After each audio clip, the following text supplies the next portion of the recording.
자, 이 사도 바울은 우리 기독교를 세상에 널리 펼치게 만들고 이 세상 교회들을 만든 그런 핵심인 사람입니다. 그래서 이 사도 바울의 이 말씀은 예수님의 말씀, 하나님의 말씀, 성경 말씀과는 달리 우리 기독교에 관련된 말씀이 특히 많아요. 주를 이룹니다.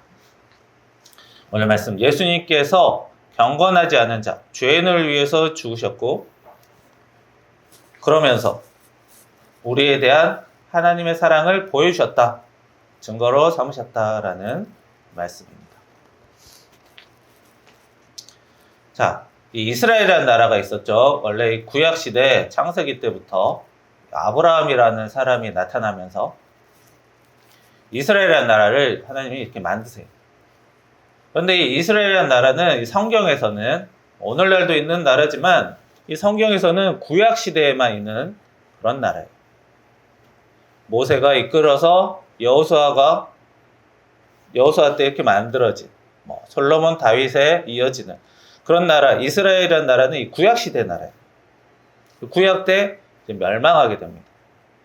그리고 멸망하고 뿔뿔이 흩어졌던 사람들이 다시 그 지역으로 돌아와요. 가나안이라는 지역, 오늘날의 팔레스타인이라는 그 지역으로 돌아와서 그 지역에서 삽니다. 그래서 신약시대가 되면 이스라엘이라는 나라라는 말을 안 쓰고 유대 지역이라는 말을 써요. 그 지역 이름을 쓰는 거예요. 우리나라도 보면 우리나라가 지역 이름 뭐예요? 한반도라는 지역을 쓰죠. 한반도. 그런데 옛날에 그 지역에 고구려 백제 신라도 있었고 고려라는 나라도 있었고 조선이라는 나라도 있죠. 그 나라는 막 바뀌는데 한반도라는 그 지역 이름은 이제 계속 그대로 있는 거예요.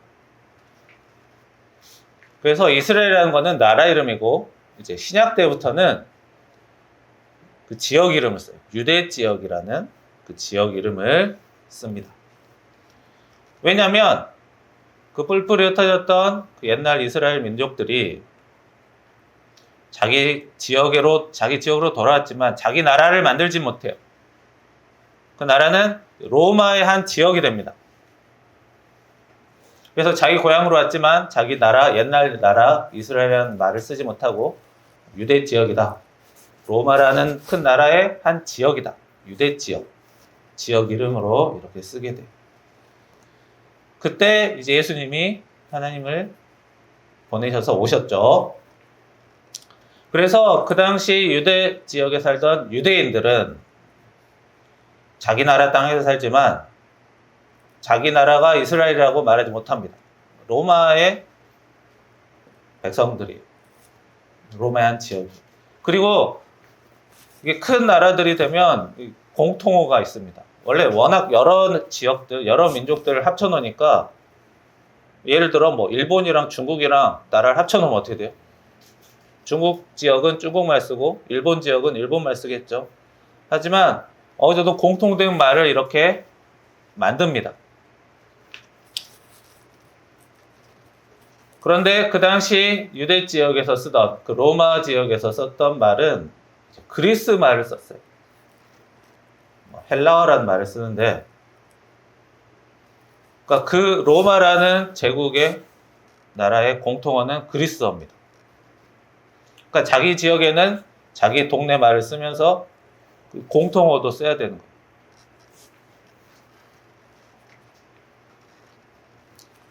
게다가 우리가 세상에서 살면 국가라는 조직을 만들어서 살아야 돼요. 그렇지 않으면 이 도둑들, 강도들을 막을 수가 없어요. 왜죠? 사람이 먹고 살려면 재산을 이렇게 형성하면서 살아야 되는데, 재산을 형성하는 가장 쉬운 방법은 뭐냐면, 기본적인 방법은 자기가 쓰고 남은 걸 이렇게 모으는 거죠. 그래서 자기 재산을 관리하는 것이지만, 남들이 10년, 20년, 30년, 40년 모아놓은 거 몰래 뺏거나 강제로 때려서 뺏거나 하면 굉장히 쉽게 모을 수 있어요. 남의 인생을 통째로 가져올 수 있는 거예요. 자, 이런 것들을 막아야 합니다. 자, 그런 식으로 살게 되면 다들 일 안 하고 도둑질, 강도질만 하고 살겠죠. 어차피 성실하게 일해봤자 다 뺏겨버리는데. 그러면 사회가 망가집니다. 아무도 일해서 살지 않고 다들 도둑들만 남아있으니까요. 그래서 그런 것들을 막기 위해서 경찰이 있고 군대가 있습니다. 경찰은 자기 나라 안에 도둑 강도들을 막는 것이고, 군대는 자기 나라 바깥에 있는 도둑 강도들을 막기 위해서 있는 거예요. 쉽게 말하면. 왜냐하면 뺏는 것이 굉장히 빠르니까 그래요. 이득을 얻기에. 자, 그런데 경찰, 군대 이런 거 운영하려면 어디서 운영해요? 국가가 운영합니다. 돈이 많이 들어요. 그래서 사람들이 세금을 모아서 그런 조직들을 운영합니다. 그 당시 유대 지역에 사는 유대인들은 이제 유대 지역에 사니까 그 지역에서 지역세도 내고, 로마의 한 지역이니까 또 로마에도 세금을 내고, 뭐 우리나라도 다 마찬가지예요. 서울 시민은 서울 지역에 지방세를 내고 또 정부에 국세도 냅니다. 국세에는 우리 뭐 소득세 있고 부가가치세가 있어요. 우리가 물건 사면 자동으로 10% 물건값의 10%를 세금으로 이렇게 내게 되어 있습니다. 이런 것들이죠.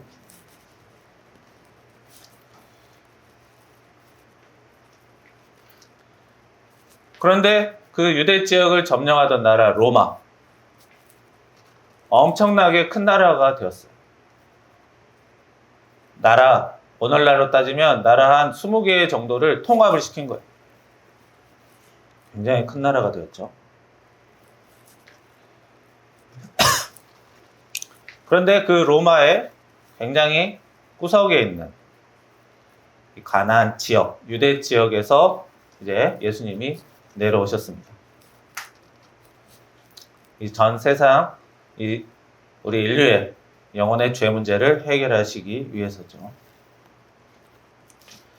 그런데 예수님께서 이 십자가 사역이라는 방법으로 사역을 하시고 저희들에게, 그것을 믿는 자들에게 구원을 허락하신 거예요. 그런데 예수님이 이렇게 십자가에서 죽으실 때 그냥 단순히 스스로 십자가에 올라가서 죽으신 게 아니라 이 제물이 되신 거예요. 제물이 된다는 거는 자기가 보통 제사를 할 때 제물들이 토끼나 양 이런 것들이 자기 스스로 제물에 올라가서 날 죽여라 이렇게 하진 않아요. 이렇게 그 제사를 집행하는 관리하는 사람들이 있습니다.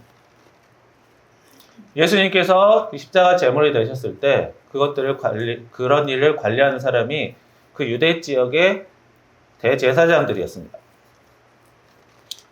그런데 특이하게도 예수님의 제자 중에 한 명인 가룟 유다가 예수님을 고발하고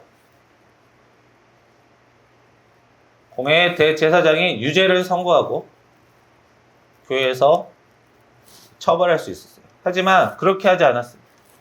종교식 재판을 하지 않았습니다. 고발은 종교식으로 했는데 결국에는 국가식으로 반란이라는 죄명으로 십자가에서 죽으시게 됩니다. 이 일이 단 하룻밤 사이에 이루어져요. 가룟 유다가 어떻게 고발합니까? 예수님을 자기를 하나님의 아들이라고 칭한다.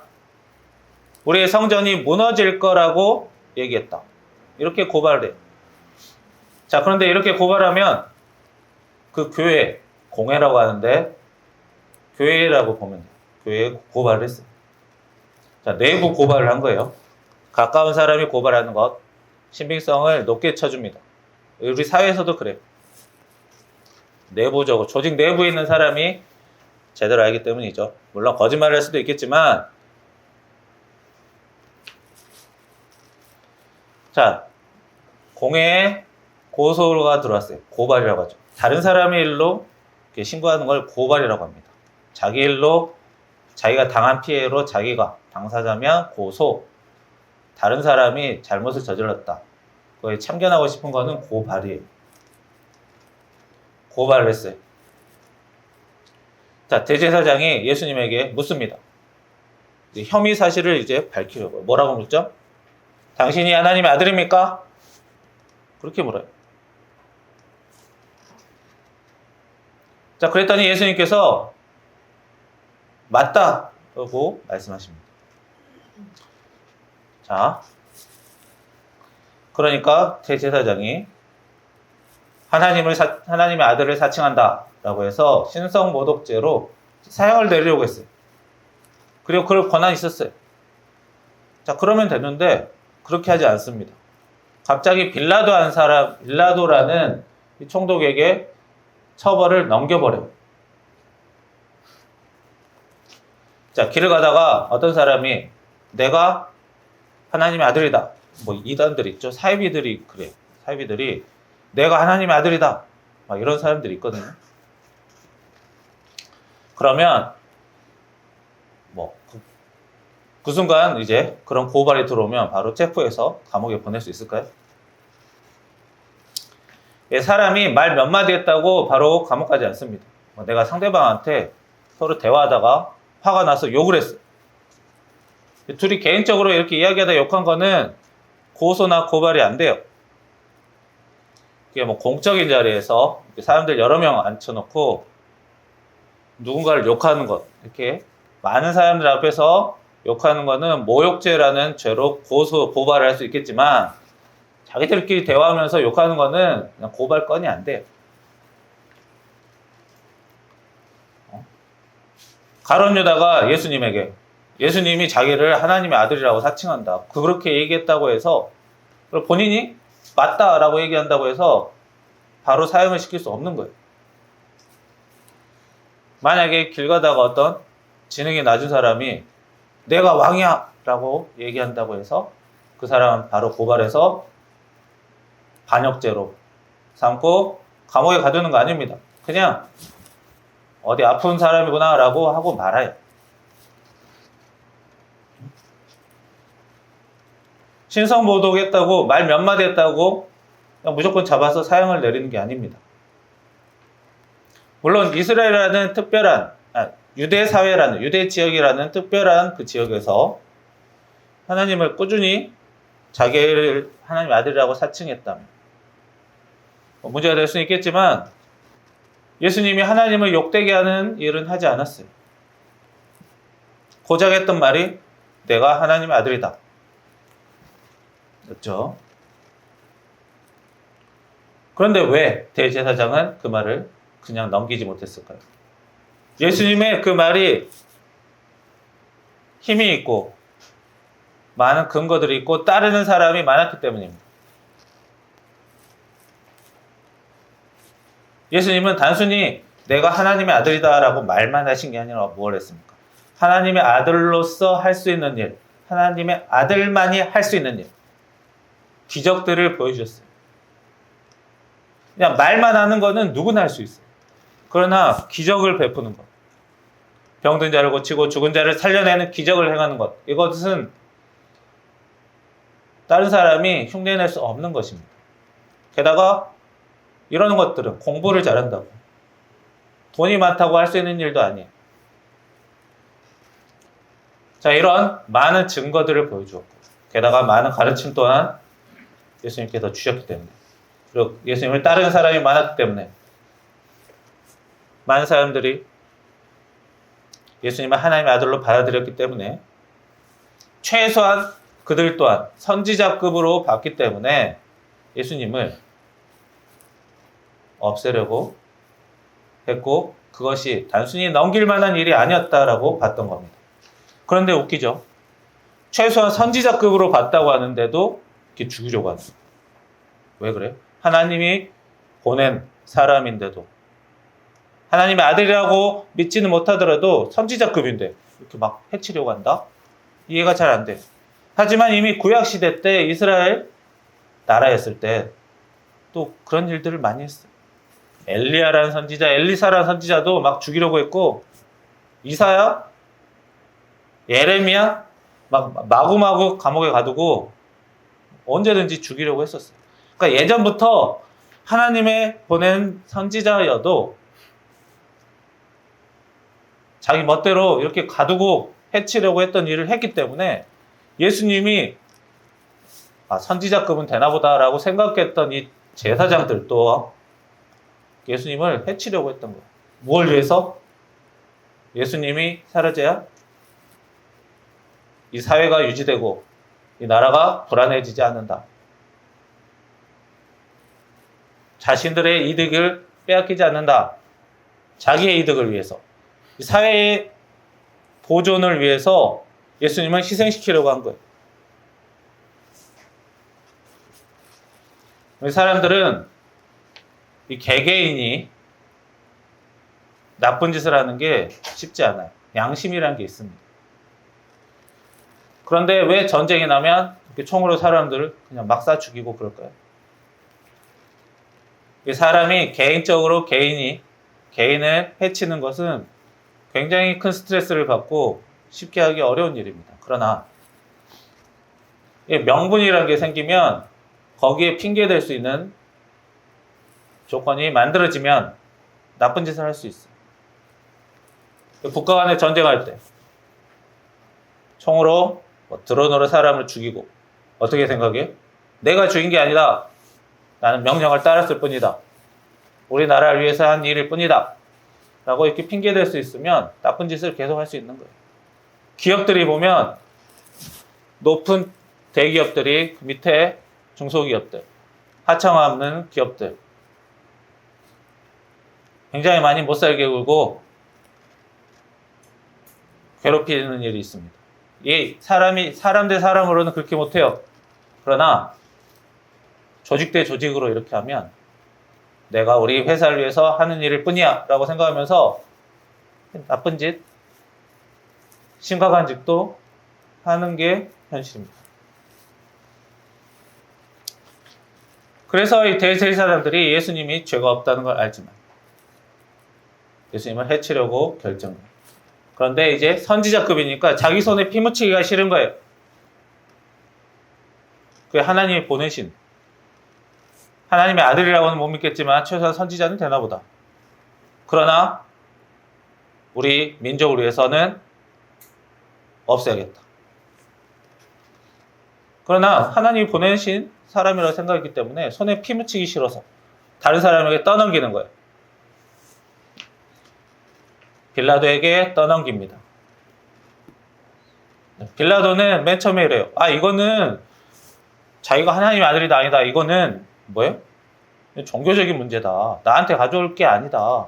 니들이 알아서 해라. 라고 돌려보냅니다. 그랬더니 어떻게 해요? 행패를 부려요.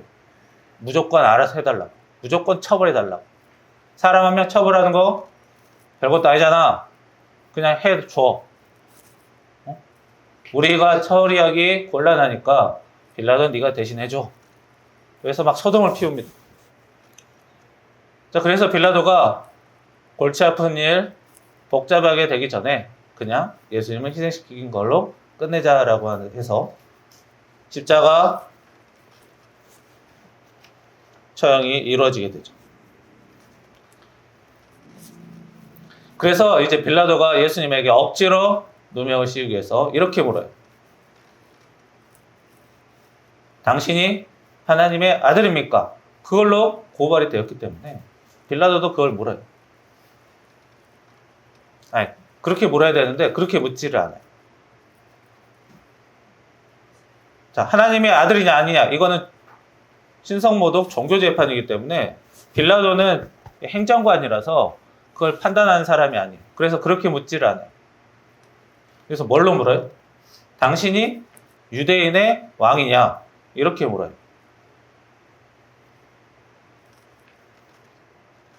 그러니까 유대인의 왕은 그러니까 유대 지역을 점령하고 다스리는 것은 누구예요? 로마라는 나라죠. 그러니까 유대인의 왕은 현재 로마 황제입니다. 근데 예수님에게 당신이 유대인의 왕이라고 생각하느냐라고 물어요. 근데 예수님이 뭐라고 하죠? 네 말이 옳다고 합니다. 성경에 나와 있어요. 그러니까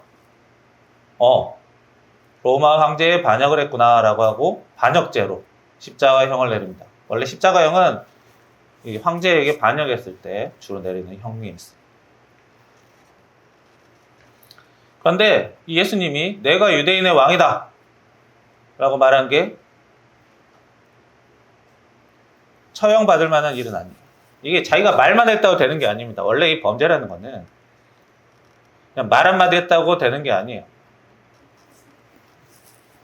그걸 실제로 준비하고 처리했는지 실행했는지 할 수 있는 사람인지 이런 것들을 판단합니다. 그냥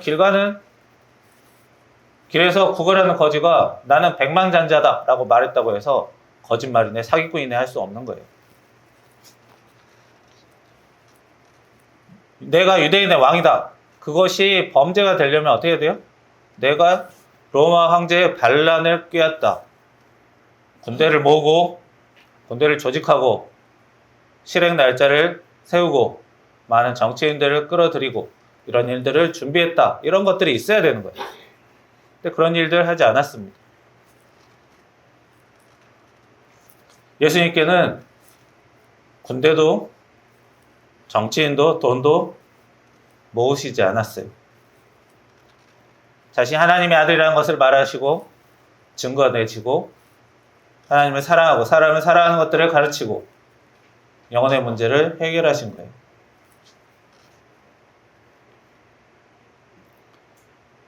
그러나 빌라도는 예수님을 처형하게 되었고 예수님은 그렇게 제물이 되시고 우리 사람들을 구원하시는 발판으로 십자가 사역을 이루셨습니다.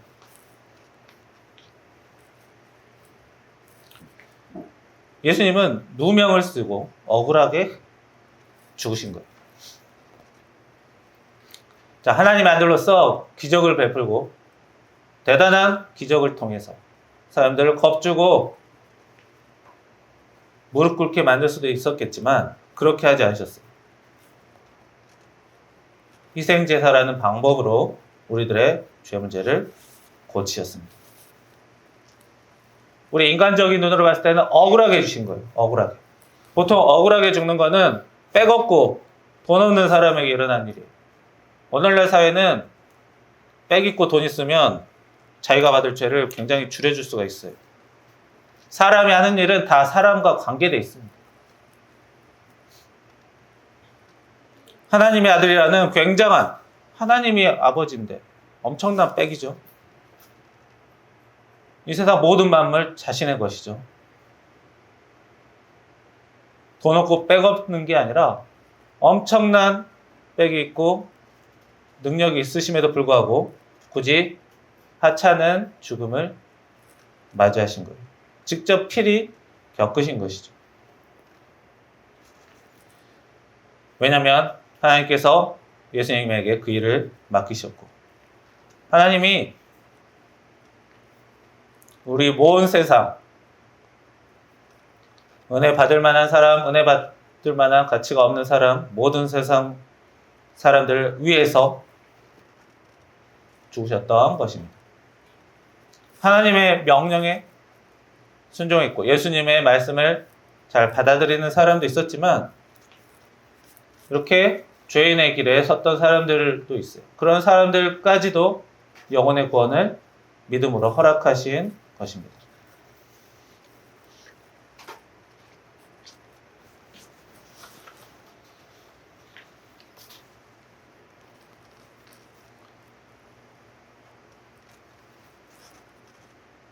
예수님은 구원받을 만한 사람, 구원받을 만한 가치가 없는 사람, 그 모든 사람들을 위해서 이 땅에 오셨어요.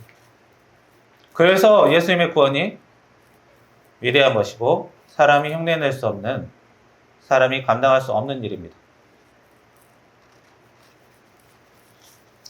하나님은 하나님의 명령에 순종하지 않는 사람, 죄 지은 사람 미리 다 차단해버리고 멸망을 부여하는 것이 아니라 예수님을 붙잡고 알고 믿기만 하면 언제든지 하나님 품에 들어올 수 있게 만드신 거예요. 다시 말해 예수님의 십자가 구원은 하나님을 함부로 말하고 하나님을 믿지 않고 하나님을 원망하고 불순종한 사람에게도 기회를 주신다는 거예요.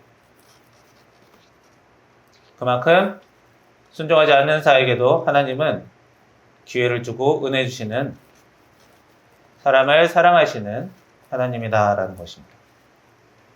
사람들은 그동안 전쟁하고 범죄하고 우상 섬기고 무수히 많은 일로 하나님의 보시기 옳지 않은 일을 행했지만 하나님께서 사람의 자유를 빼앗지 않으시고 노아의 홍수 이후로 막 쓸어버리는 일도 하지 않으세요. 오히려 사랑으로 낮은 그 아들은 낮은 자가 되게 하시며 우리 사람을 품으셨습니다. 우리 사람은 옳지 않은 사람, 정의롭지 못한 사람, 나쁜 사람 이런 사람을 좋게 볼 수가 없어요. 아무리 가족이라도 성실하지 못하고 품행이 옳지 못하면 좋게 보기 힘듭니다. 그러나 우리 하나님께서는 옳은 사람, 옳지 않은 사람까지에게도 다 구원의 자격을 주시고 구원의 은혜를 허락하신 거예요. 하찮은 우리 사람을 위해 오셨지만 예수님께서 우리를 함부로 대하시지 않았어요. 충분히 제압하실 수도 있고 두려움에 떨게 만드실 수도 있어요. 그러나 그렇게 하지 않으셨고 오히려 구원의 은혜를 주셨습니다. 마치 어린아이 대하듯이 어린아이가 갓난아기가 멋모르고 부모를 막 때릴 수도 있어요. 말 함부로 할 수도 있어요. 그렇다고 진지하게 부모가 대하는 게 아니죠. 아기 다루듯이 이렇게 다루신 거예요. 그것이 예수님의 사랑입니다.